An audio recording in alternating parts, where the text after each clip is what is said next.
I'm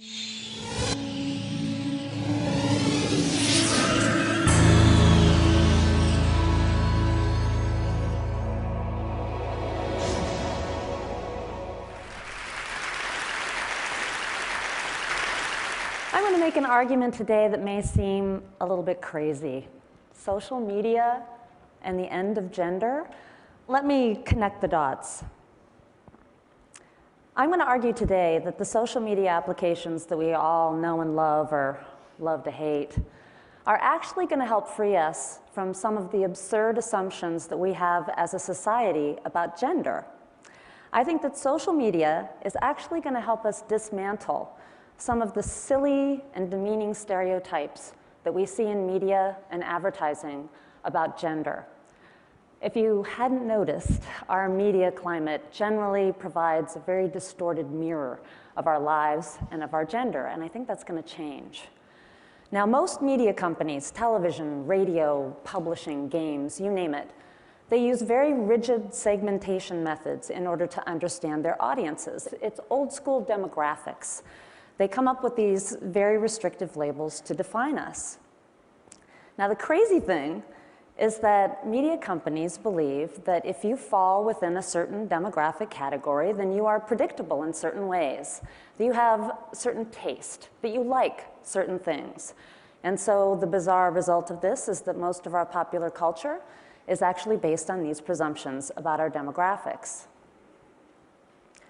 Age demographics, the 18 to 49 demo, has had a huge impact on all mass media programming in this country since the 1960s, when the baby boomers were still young. Now they've aged out of that demographic, but it's still the case that powerful ratings companies like Nielsen don't even take into account viewers of television shows over age 54. In our media environment, it's as if they don't even exist.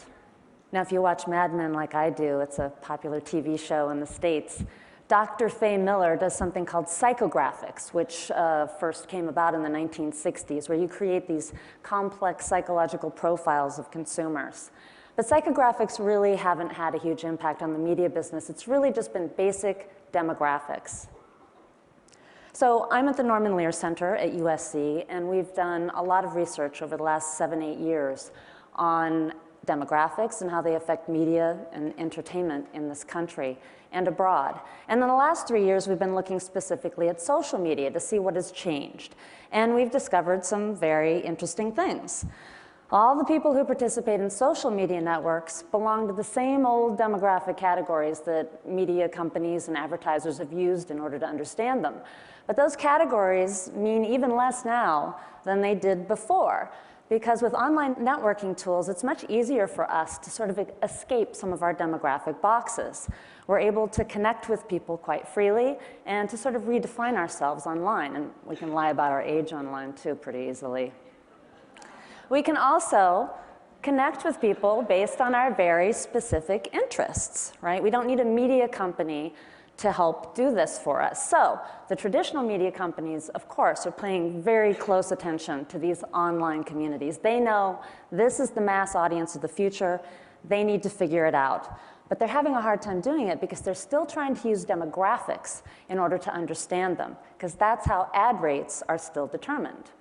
When they're monitoring your click stream, and you know they are, they have a really hard time figuring out your age and your gender and your income. They can make some educated guesses.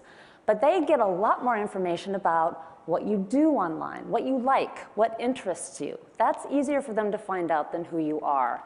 And even though that's still sort of creepy, there is an upside to having your taste monitored. Suddenly, our taste is being respected in a way that it hasn't been before. It had been presumed before. So when you look online at the way people aggregate, they don't aggregate around age, gender, and income. They aggregate around the things they love, the things that they like. And if you think about it, shared interests and values are a far more powerful aggregator of human beings than demographic categories. I'd much rather know whether you like Buffy the Vampire Slayer rather than how old you are. That would tell me something more substantial about you. Now, there's something else that we've discovered about social media that's actually quite surprising. It turns out that women are really driving the social media revolution. If you look at the statistics, these are worldwide statistics. In every single age category, women actually outnumber men in their use of social networking technologies. And then if you look at the amount of time that they spend on these sites, they truly dominate the social media space, which is a space that's having a huge impact, right, on old media. The question is, what sort of impact is this going to have on our culture? And what's it going to mean for women? If the case is that social media is dominating old media and women are dominating social media, then does that mean that women are going to take over global media? Are we suddenly going to see a lot more female characters in cartoons and in games and on TV shows? Will the next big budget blockbuster movies actually be chick flicks? Could this be possible, that suddenly our media landscape will become a feminist landscape? Well, I actually don't think that's going to be the case. I think that media companies are going to hire a lot more women because they realize this is important for their business. And I think that women are also going to continue to dominate the social media sphere.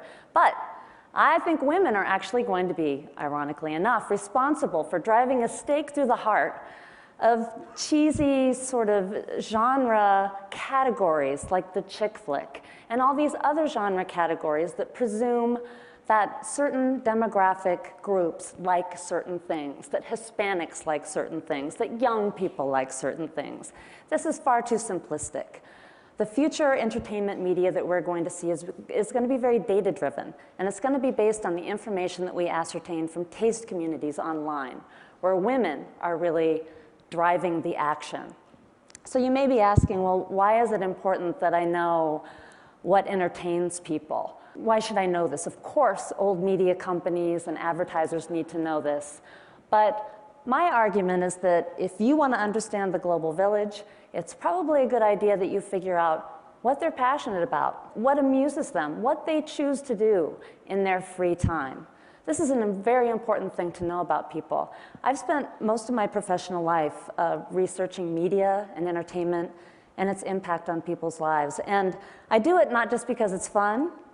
Actually, it is really fun. But also because our research has shown over and over again that entertainment and play have a huge impact on people's lives. For instance, on their political beliefs and on their health.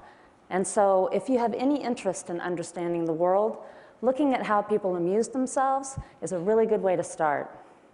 So imagine a media atmosphere that isn't dominated by lame stereotypes about gender and other demographic characteristics. Can you even imagine what that looks like? I can't wait to find out what it looks like. Thank you so much.